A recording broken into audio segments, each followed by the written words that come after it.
if you're a Christian, if you believe like you're a child of God, right? Like you cannot fail. Period. You can't fail. So if you believe the vision that you were given was from God and you are a child of God, yo, just do it. Like you cannot fail. Yeah. Welcome to the Creators Loft podcast, the space for creatives who aren't just dreamers, but doers, where storytelling, faith, and creativity meet. Here we dive deep into the minds of artists, entrepreneurs, thinkers who are changing the world with their art. I'm your host, Justice. Let's get into the conversation. Welcome back to the Creators Loft podcast. Today we have another special guest, very special also because this is the first male that I've had on my podcast. So you're representing for all of those who are, watching, who are male, right? Male creatives. Anyway, we have Antonio Knoxx. Mm-hmm. Okay. How you feeling? Today? Yeah. I feel good for the most part, for sure. Like I've been busy, so I'm leaving to go to Chicago tomorrow morning. So the day before traveling or a couple hours before traveling is always filled with a little bit of anxiety. But for the most part, I'm good. Okay, what's in Chicago? Usher. Oh, okay. Yeah. Going to see an Usher concert. That's dope. So we love Usher. Yeah. Okay. So I guess where I want to start with you is let's go back to young Antonio before he was the Antonio Knoxx online. Were there any signs of your creativity, like as a kid, that you remember that now, as you're an adult, like make sense? For me, my mother nourished like my creativity. So she saw that like I had an ability to just draw. For me, I don't, just due to like just many traumas, I don't remember too much about my childhood, but I do remember her giving me an opportunity to just be creative in those moments that I didn't often realize until much later. So outside of that, like if it's not me finding like artifacts for like the things that I did when I was younger, then I don't remember too much about it. But I always knew that I was drawing. I was an artist. I was drawing on desk. I was drawing in books. I found coloring books that I was coloring in. And for me, I did realize that it was something I loved. I didn't realize it was something I was passionate about until I got to middle school or high school. Okay. Yeah. So she created an environment for your creativity to thrive, essentially, like 100%. I remember going to her office, and so at the time we were living in New York. It was, I don't know if they still do it today, but like take your kid to work day. Yeah. And I don't think they do it today. No. Oh, not my job. No. And she introduced me to this guy. So at the time we was in New York, she was working in like these high-rise DOT at the time. And underneath they had this kind of like factory where they would make different printing objects, but also print for materials for the job. And the guy, she took me there, the guy made me a book. It was colorful. It was think of a construction paper style book, but with different colors, and every page was like vastly different colors, and it was just blank. Okay. And so it was kind of comparable to sounds like a sample book. A sample book, but also just a sketchbook. So It was Okay. kind of like a sketchbook before I knew what a sketchbook was. Okay. And it was just like a colorful sketchbook paper, and he was like, yo, like this is for you. And so I had this thick piece of sketchbook, colorful paper, and that was something I had until third grade. Oh, wow. Yeah. And you actually used it, like you were drawing it? I did. I used it. So my mother was actually upset that I threw it away. So, cause with like, the drawings in it and everything? I did, because at the time I didn't think it was as valuable. Okay. I didn't think it was as valuable. For her, it was valuable, but Yeah. to me, it got to the point where I didn't necessarily take care of it. And so at the end of the school year, you know, when they say like clean out your little cubbies or your lockers, I was like, Tossed it. just tossed That it. is crazy. Just tossed it. Wow. Okay. So at what point in your journey did you realize like I'm creative, like I'm dope at this thing, whether that was drawing or any of the other creative things that you do, like at that moment that you realize this is my thing?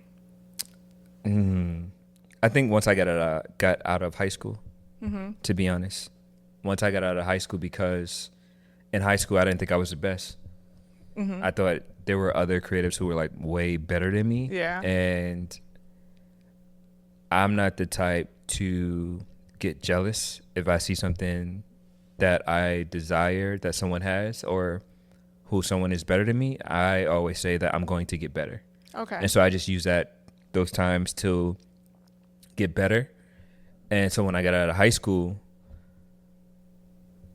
I was like, this is the time where I'm just going to really take advantage of the opportunity to get better as a creative. And at the time, people weren't necessarily using creative as a noun. No. That wasn't necessarily a thing. People weren't saying like, I'm a creative, I'm a creative, I'm a creative. Right. So people would say like, I'm a creator, or they would say specifically they're specialized. And once I found out like creative, you can be a creative as a noun. And I have a screenshot where it was probably like 2014 when I actually put creative in my bio, like I am creative, and I put the noun next to it because that was the moment where I defined myself as being someone who was going to be a creative. Yeah. Yeah. Like all around. All around. So All around. what are some of your specialty things that you're super dope at? Yeah, I think that's the biggest thing when I communicate with new people, when I try to have a elevator speech, right? Like if I'm meeting somebody in an elevator and they say like, so what do you do? I hate that question. So what do you do? And it's like, I just tell people that I do everything. Because I do. Because like there's been like many different seasons and times where I've done something specific. Like when I was 21, coming out of high school today, the week before I graduated high school, I figured out what an entrepreneur was because it was on, it was a graphic that was on the wall. It said entrepreneur. It was a French word. And I was like, and it said someone who works for themselves. At the time, I didn't know you can work for yourself. Like I was about to be 18. I was 18 and I didn't know you can work for yourself until like that very moment. And so coming out of it, I had a team and they wanted to. You had a team at 18? Make shirts. Oh. They wanted to make a brand. Okay. So I had my first brand at like 18, my first business at 18. And then by the time I was 21, that's when I had my own first boutique designing clothes. So I went from designing clothes, I went from illustrating, drawing in books to designing, learning Photoshop, Illustrator, all that in high school, to then coming out of school, creating my own brand, having my own boutique, to then I got into photography because we didn't have the capital to be able to document our capsules. So I started taking photos. Then I was like, photos is just a connection to video. From photos to video, then that's kind of like took off like everything else. Yeah, I love that you said that because I feel like as creatives, when you're just good at other things, it's because you kind of sort of had to be and you didn't have the resources. So I'm like, let me learn this skill so that way I can, take it on to the next level. And so I think it's very interesting that you had all of these different things, but let's go back to the business part. What gave you the courage to like step out and say like, this is going to be my business. I have a team now. And you said you were 18. 18. Yeah. Young, I'm leading people. Where did that courage come from? Ignorance. Okay. Delusion, as the folks say. Yeah. Like ignorance and delusion. Like I think I was watching a video. So I was listening to Will Smith's book, and he was speaking about that he just had the ability to believe that he can do anything. It was because his ignorance. He didn't have anyone saying to him, or he didn't have evidence that you couldn't do these things, even though people were saying like you couldn't do these things. But to him, it was like, yo, I if I think it and I know I can I can see myself doing it, then I can just do it despite like what anybody else said. And for me, it was the same way. It was just like, yo, like, oh, you want to start a business? Just start the business. Like, just do the thing, right? Like, it's just, if you want to wake up and walk outside, it's the same like process. And I think for people, it's a lot of obviously like traumas and experiences that come with like specific things. But like when it comes to just doing anything, it's the same thing. Like, if you want to go run, go for a run. If you want to start this business, just start the business. If you want to create this brand, just create the brand. Like, it's really that easy. I think that people would probably combat that with there's this internal voice that they hear that tells them, I could start the business, but you're not going to be as good as this person, or you just go into it, start comparing, or I don't have all these resources that I need to start the business. What would you say to that person? Yeah, I realize a lot of that comes from, especially nowadays, comes from social media, or like people compare a lot of what someone else is doing versus like their life, and ultimately like it doesn't matter. Like, I get where you can be like, this person is extremely good and they are where they are, but a lot of it comes from their experiences. And a lot of it, I don't think a lot of people realize a lot of the experiences for where a person is, it's not always good experiences attached to how well or great someone has come. And a lot of it comes from like doubt. A lot of it comes from a bit of trauma that they want to like come from out of that. And ultimately, it doesn't really matter, because at the end of the day, I think about, I have like a couple mentees, and one of my mentees sent me Ecclesiastics, and basically in Ecclesiastics, it basically says it ultimately, like, we're all going to end up in the same place. And so like what you do now is like the only thing that matters. Right? Because like now in this moment, because people are necessarily not going to care. Like, so the people who came before us, despite how grand their mission was outside of Jesus, it didn't matter. Like, we don't really care for what they did, how it affects our life. Right. And so ultimately, like, the people who come after us too, like, they're not going to care, like, oh, this person created this big brand or this small brand. But for like their day-to-day life, it doesn't really matter. Yeah. And so you should just do the thing, right? Like, the people that you're here right now because the effect that you're supposed to have on the world matters for like this time, and the people who are here right now. So you have to just focus on the now and just do your part. Play your part. That's good. Come through, word. Okay. How does your relationship with God influence your creativity and what you either decide to create, how you decide to share him through your creativity? Yeah, honestly, like, so I've been a full-time entrepreneur for like the last 7 years, and purely like all of it has been through the grace of God, 100%. Like, I live my life in a way where I don't desire to create outside of purpose. So I'm not going to create things that are not purposeful to like anyone. And so that's how I live my life. I believe that was my goal, to be here in this moment. Because for me, so I tell, like, on my show, there were a couple episodes where I spoke about like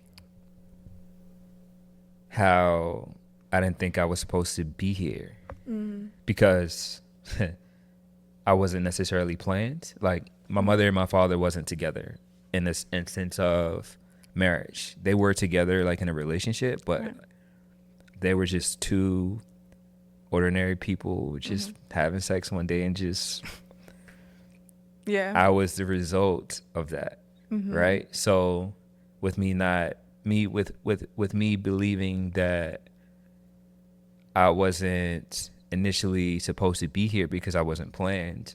I come to find out like later that like most people aren't planned, right? Like so most of these things just like they don't just happen because people cause them to happen, but it's if you're intimate with another person, it can happen, right? So with having that like perspective, I was like, well, if I'm going to be here, I'm just going to take advantage of this time. Right. So I was just purposeful in that way. It's like, well, all right, I don't know how much time, but while I am here, let me be purposeful, and the gifts that I was given, or the gifts that the hours that I put in to become this person, or to become really good. And I believe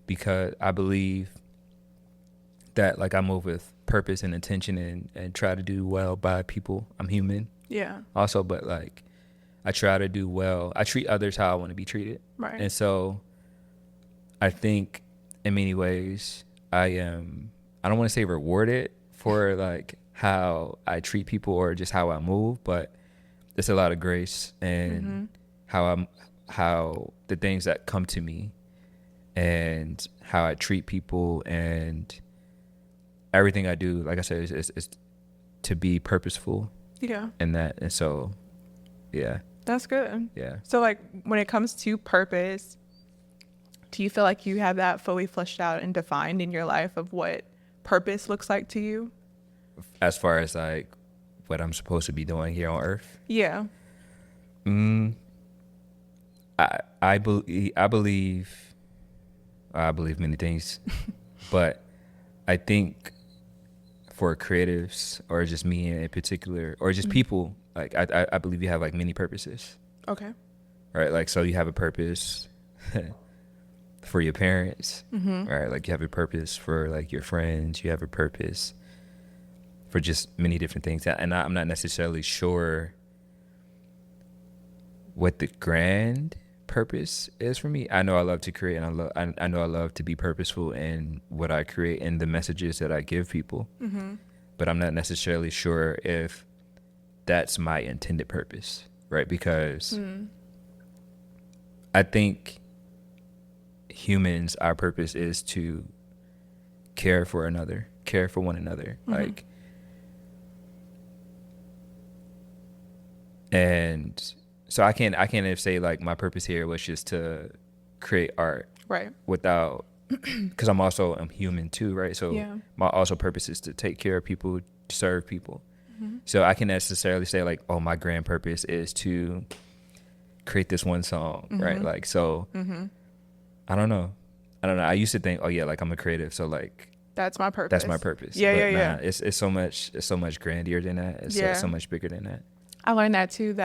Well, before I thought that the thing that I was doing at the time, whether that was photography or videography or designing, that was my purpose. And when I noticed that kept changing, I'm like, that's not your purpose. If, you're creative by nature, right? But that your purpose is bigger than all of these little things you do here on earth. And it wasn't until I deepened my relationship with God that I saw that it's much deeper than what I can do with my hands here right now. So I love that you said that. I want to get into your creative process, like in your mind when you're about to attack a project. Is there like any unique things that you do to kind of get into the flow? Nah, it really depends. It depends on the project. It depends on like the client as well, or just like whatever the intended mission is. I try to be fluid in like every situation. So the way the idea comes for me creating an app versus like me creating a film is completely different in how I am inspired to attack the problem or the solution. So it absolutely varies. I know for sure it's like if I feel inspired to do something, then I'm just going to figure out how to do the thing, because the process to accomplishing that thing is always different. Yeah. Is there anything, has there ever been a time, or you talked about your film, like during that process, that was your first film? Yeah. Okay. My first solo film. Right. Okay. which congratulations, that's dope. Thank you. Was there anything that came up, whether that's self-doubt or, you know, anything that came up that challenged you the most during that process? I think honestly, like talking about the film is like what challenges me the most. Okay. Because the film came from the passing of my aunt. So that piece, like when people ask me about the film, it's like, okay, so how did this film come to be? For me, it was just like, oh, I had an idea. I was inspired going through COVID. And so I got everybody together and I just did it. You make it sound so simple. Because it's truly that simple. Like, it's truly that simple. God gave us a sound body, sound mind, right? Yeah. Like, and with having those things, I just truly believe it's just that simple. Like, it's like I said, like going for it. Like, if you say you're going to go for a walk and you're able bodied to go for a walk, just go for the walk. Like, I truly believe it's so easy just to change your life, because if you want to say you want to move to another state, you can just move to the next state. Like, if you think about it from the standpoint of asking yourself, what am I going to eat today? Okay. Right? You just woke up, you didn't know what you wanted to eat today, but like you drive past Chick-fil-A, you didn't wake up saying I wanted Chick-fil-A that day. You saw Chick-fil-A, you was like, well, I'm going to go to Chick-fil-A. I just think that's with anything. And so when it came to the movie part, I didn't have any self-doubt. I didn't have like any worries. I just was like, yo, like I want to create a movie. I didn't think it was going to be that quickly that I was going to create the movie. Yeah. But things happen. And what made you say that it needed to be, I needed to express, you were expressing grief, I'm assuming, through a movie form, like through a film versus a poem versus photos versus any other creative outlet that you had? Why a film? Yeah, I think that was one of I could have wrote a poem, right? I could have wrote a book. Yeah. For me, I think a movie was something I always wanted to do. And I think I wanted to create something that was relatable to many people, especially like at that time. Yeah. And so it was messaging and imagery. So like to like I love music. I can't make music from the standpoint of singing, but I think music is so like one of the greatest things that God has given us, right?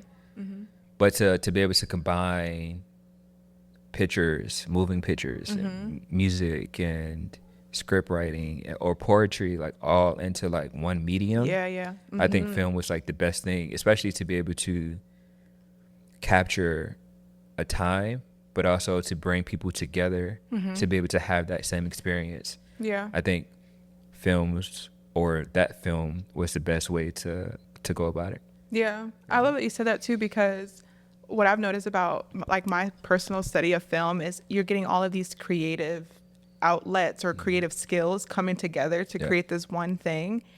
And if done right, it's beautiful. Like you can see the music come together with the story, with the picture, like the photography piece of it, and all of it coming together. I think it's so dope. 100%. How do you know what ideas to pursue versus what needs to stay in the journal, in the notebook, or wherever you put your ideas?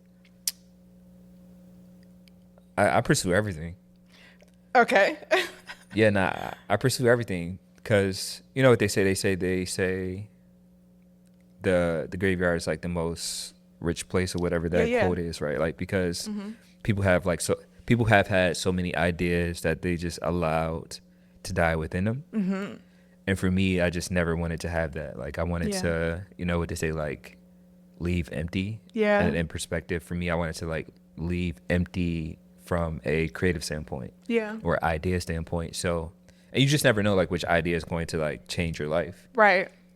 So for me, it's like when I get an idea, I think about it, I sit on it for a little bit, but then I'm like, sitting on it is not going to bring it to fruition. It's not going to, because I think a lot of people think like when you have this idea, how you see it in your mind is like how it's going to come out. In most cases, how you see it in your mind is not the way the idea is actually going to come out. Right. So, but in order for you to get to that point, you have to like actually do the thing. Yeah.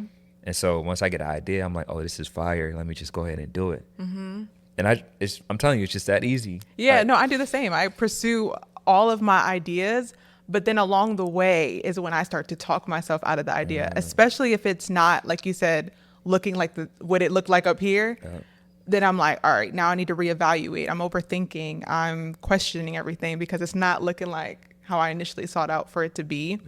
But what I realize is the more I lean into like all the questions you have, also have all the answers. And because it's your idea, right? And I like to think about my creative process like I'm collaborating with God. And so if I'm still enough and I'm quiet enough and I'm tapping in, then he will give you whatever answers or whatever gaps that you feel like are in the way of you accomplishing the thing, versus me trying to make something happen for myself. I've found that has been crucial to my process. Not to overthinking is like one of the biggest struggles that I have as a creative. Do you have something specific that's like your one thing?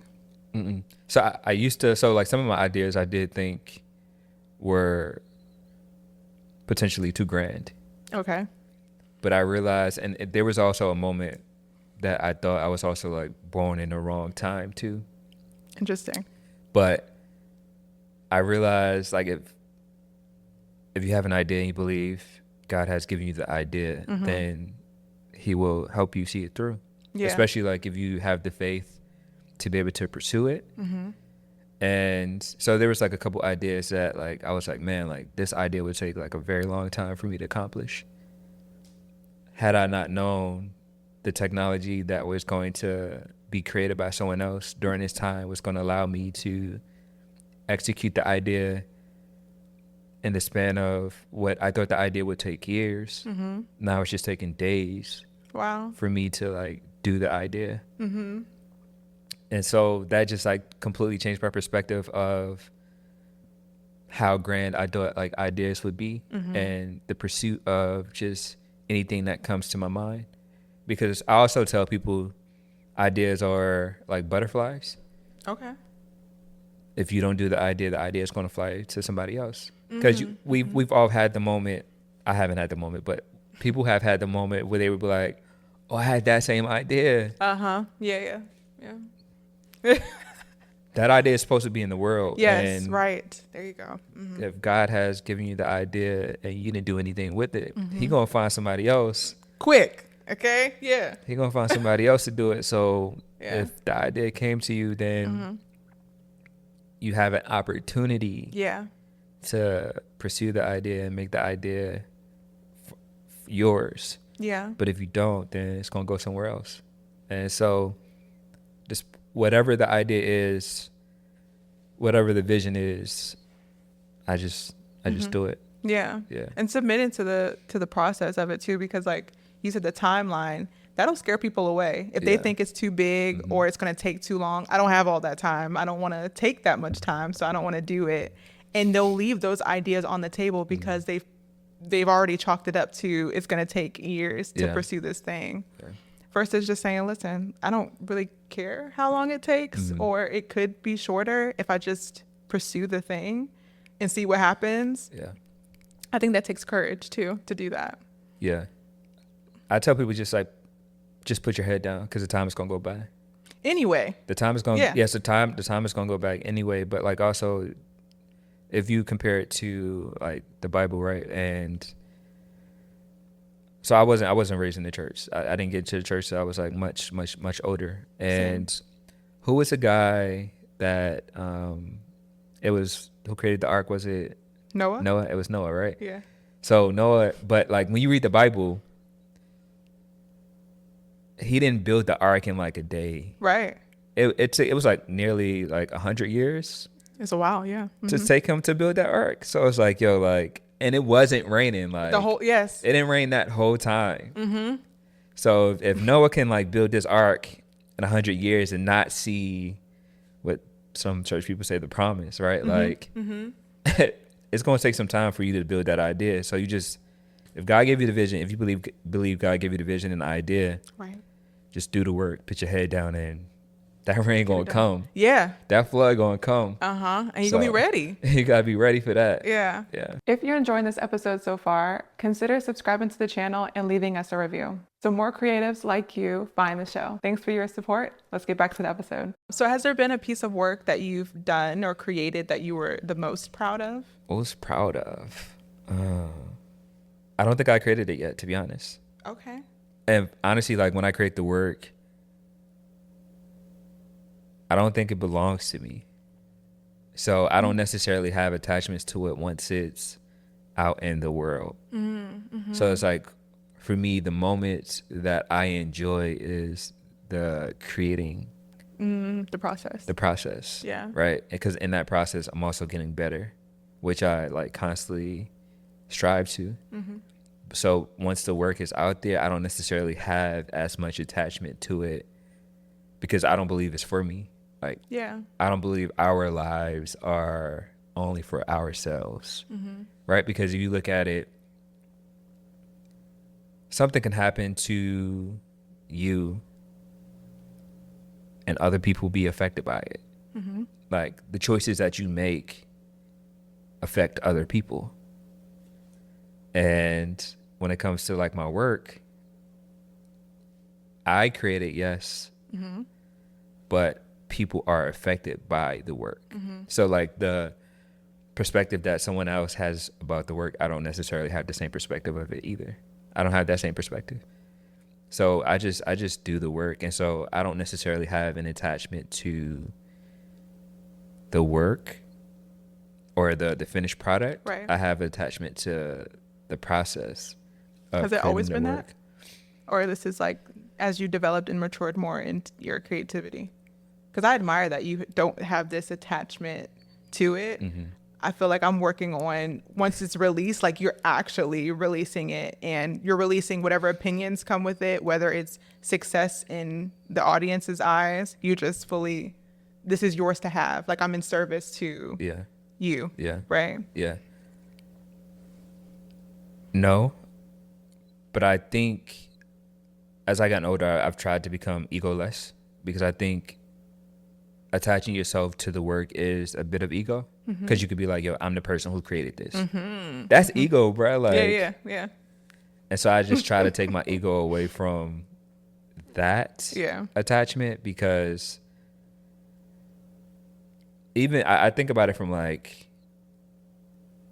the stuff we have, money, all these things, like we don't own any of it. Right? Like these are things that like we're borrowing for like this time and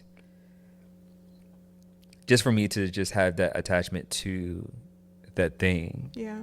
Like I try not to, and I tell this to people all the time, like where people try to own another person. So like even if like a relationship, marriage is completely different, right? But like friendship, someone like boyfriend, girlfriend, you know, that relationship, business, right? Like people try to own people.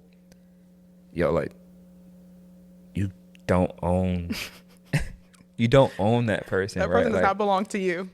That person does not belong to you.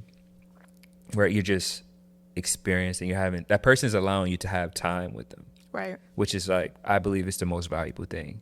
Yeah. And so if that person is allowing you to be able to spend time and experience them for this amount of time, just enjoy it with like no attachment. But ultimately the products that I create or the result of the creations that I do have and part in, I try to be egoless because that's only going to serve me for so little. Yeah. It only serve you if it's like all about you. Exactly. It's not even doing what you kind of created it to do. So what does your downtime look like? Like your rest from working? You said you're been a full-time entrepreneur for 7 years? Yeah, 7 years. So how do you kind of like fuel that creativity outside of creating things? I mean, I do find moments of rest, right? Because it's a commandment, right? Yeah. It's, God rested on the seventh day, right? And I try not to put myself in a position to be spent or tapped out. Like I'm absolutely get my rest. Yeah. But for me, this is creating is a lifestyle for me. So it's not something I do have a schedule to say like, oh, these are the times I'm going to create, but I just love creating. Yeah. I'm not doing it for the likes, the views, or any of those other things that don't necessarily matter. I'm doing it because I genuinely love creating. Yeah. Like I love, that's why I do so many things, because I don't think if I am a if I'm a creator, like I should be able to create, not necessarily, oh, I'm just a videographer or a filmmaker or a designer. I'm just a creator. So I'm going to create whatever comes to my mind and at any time. Yeah. So, yeah. Do you have any like specific goals or things that you're like striving to be or to get or? For me, it's freedom. So before I became an entrepreneur, I was working part-time, had a job and all that, and I didn't necessarily have margin. Becoming an entrepreneur had given me margin to give me time to create at like any time. Right. And so that's the ultimate goal I'm in service to allow others to find that time to have that freedom, that level of freedom. And also like my family, because it's one thing to be able to go to the movies 2:00 on Monday, Tuesday, Wednesday, Thursday, Friday, whenever time, and just to be by yourself. Yeah. Right. It's another thing to be like, to have your family be there, or to have your friends and family be there. And so the space that I've been in for the last 7 years, it's like I've been in that space where I've been able to do anything at any time. And I wanted to have other people to be in that same space, because I don't think I necessarily should be the only one enjoying like peace. Because when I'm talking to my parents,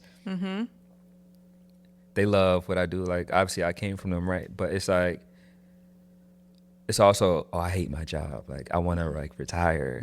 I want to do this. I want to do that. And I'm like, man, like, I kind of feel a little guilt, because I'm like, Dad, like, y'all almost in y'all 60s. Or my pops just turned 60, and I'm half your age, and I'm doing things that you wish you did.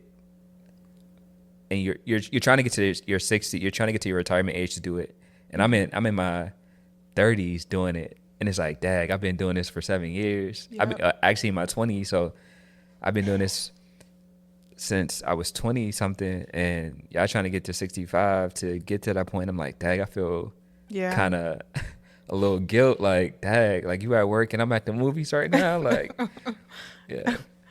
Aw. So like my goal is to achieve freedom. I sound like Martin Luther King for all. For all, right. For your community. For your people. For the community, yes. Okay. Yeah. That's good. What message or feeling do you want people to experience when they experience your work and anything that you have your hands on? Before you answer that, I'm going to say, every time I like look at your pictures or your videos or anything that you produce, what makes me feel like, one, that you are a storyteller for sure, and that you have a creative eye. And I've recently been complimented on my creative eye, and I didn't understand what that meant, but it's that like your unique gift is like, it's in how you see something that may not actually be there, that other people can't see. And I see that you have that based off of what you produce from creative to creative. Like, not all people would, notice that, but like a storyteller for sure. And so how would you want your audience to experience your work or how you want them to feel after? Yeah, so 2016 was like one of my years of growth. In 2016, I learned how to be empathetic for others, because I was raised as like the only child, so I didn't necessarily Okay. care about like other people's like Okay. perspectives, right? In 2016, and I was dating someone at the time, and I was hitting my head because I was not being empathetic to like the other person's feelings. And in that same year, I was speaking to someone, and we was speaking about opportunities to work with them, and it went down this pipeline, and then we got to the point of it was like an argument, and I was basically telling the person like how they should feel, and the person was like, "You cannot tell me how I should feel." Yeah. And I was like, "Oh, you're right. Like, I can't tell you like Yeah. how you should feel." And I also feel that about my art too. It was like I can't try to evoke emotion. Sure, like some films, they do it by, if you want a person to laugh, they usually have like a laughing track. If you want a person to feel good, the music would indicate that, right? But like for me, I just do the work and put it out there, and how a person feels is just like how they feel. Obviously, in most cases, I want people to feel great about the work or invoke Some positive emotions from it. Yeah. But the type of emotion I'm trying to have people to convey, I have no idea. Yeah. So like I said, I really try to dissociate myself from it. Like I know I don't do it for others, right? Like I'm just creating the work. And so like if I'm moved by it, then I can imagine other people will be moved by it as well. Yeah. That's good. That's really also staying authentic to like your voice, your tone, your sauce that you bring to the things that you create. Yeah. And is there anything on the back end that you're doing to nurture that authenticity? Because, you know, like in the social media world, you're exposed to a lot of people's creative work. Yeah. How do you kind of remain authentic to your voice, your sound? Yeah. I try not to look at like other people's work. Okay. Right. So I did realize that like a lot of stuff on social media is really the same. And I think people are doing it's looking the same because people are trying to stay in the algorithm and try to stay Relevant. So like Yeah. people are doing the same stuff, and I don't look at it because I don't want that. Like I want my work to be, I don't know if a lot of people realize it, but like if you look at like certain artists, and if they are drawing people, or if they are it is a form of a person. If it looks like a person, and you look at the person, their art tends to look like them. Okay. So like if you look at, let's just look at like artists' work throughout, but if you look at them and their work, it looks like them. So if a person has thick lips, typically most people, that person is going to draw art, like their paintings is going, the people in their paintings are going to have thick lips. Right. If they are curvy, the people in the painting is going to be curvy. And I don't think like a lot of people realize that, but their art tends to be like a reflection of them. And so I want my art or my work just to be a reflection of me. And so when it comes to like my sunsets are a reflection of me in that moment in time. I'm not taking pictures for people to, I'm not taking the pictures for the people. Like for me, that's a moment in time for myself. Okay. And it's a reflection of me in that moment. So I'm not trying to maintain and stay in the algorithm. I went the whole year without posting, like at all. And I know that's terrible, probably terrible for the algorithm. Right. But right. I'm not also coming back and doing what other people are doing. I'm going to be doing what's best for me. And you can see that with some of the greatest artists, Yes. musicians, right? The musicians who take time in creating the art and living life to tell their stories. Yeah. That's when the art is the best. Yeah. But the artists who are trying to stick with the times and stay in the algorithm or the trends of the day, Yep. those things don't necessarily last long. Yeah, that's good. That's some good advice too. As we wrap up, what advice would you give somebody who's listening, who's probably feeling like, I love everything you said. I'm super inspired. I'm super motivated. However, I still don't think I'm creative enough. I'm good enough. I've created things for the side. My friends love it. My family love it. But when I start putting myself out there, I don't feel like I measure up to, what I'm seeing. What advice would you give them? There's so many ways I can go about this.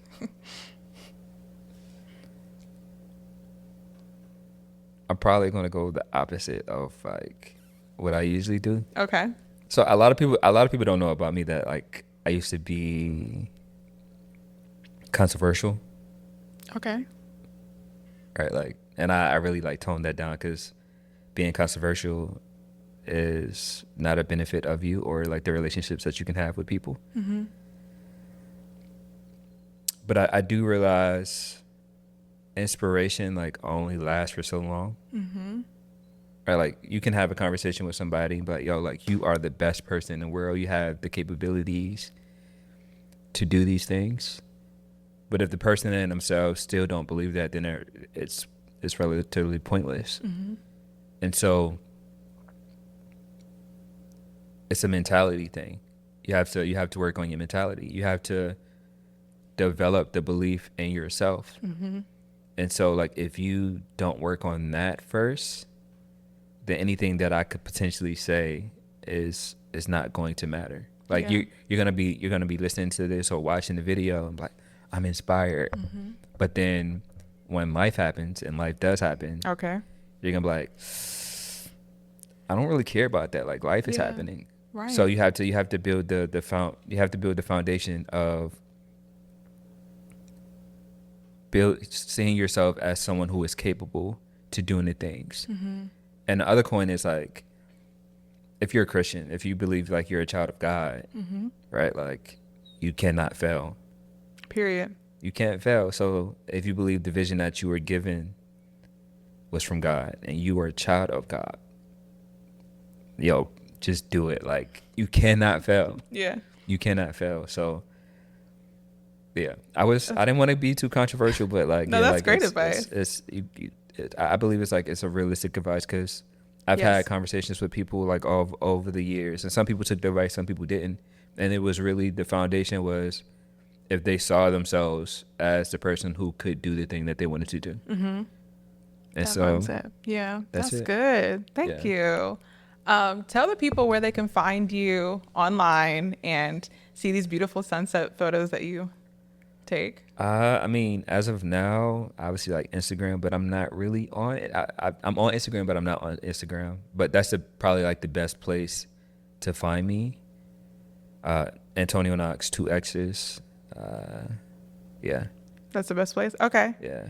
Okay. Well, thank you so much for your time and having this conversation with me. I can literally talk to you all day because I feel like we have a similar mindset on a lot of things, and just to hear your thought process behind your creativity it's just inspiring to me as a creative. So Yeah. thank you. No, it was an honor. It took a moment to get to this, like years of experience and being humbled by life, and Okay. because there was a point I was like, yeah, like I'm the best. Like that was ego, but like it's not like Yeah. it's not the best way to approach it, but But the growth is there. the growth is there. Amen. Yeah.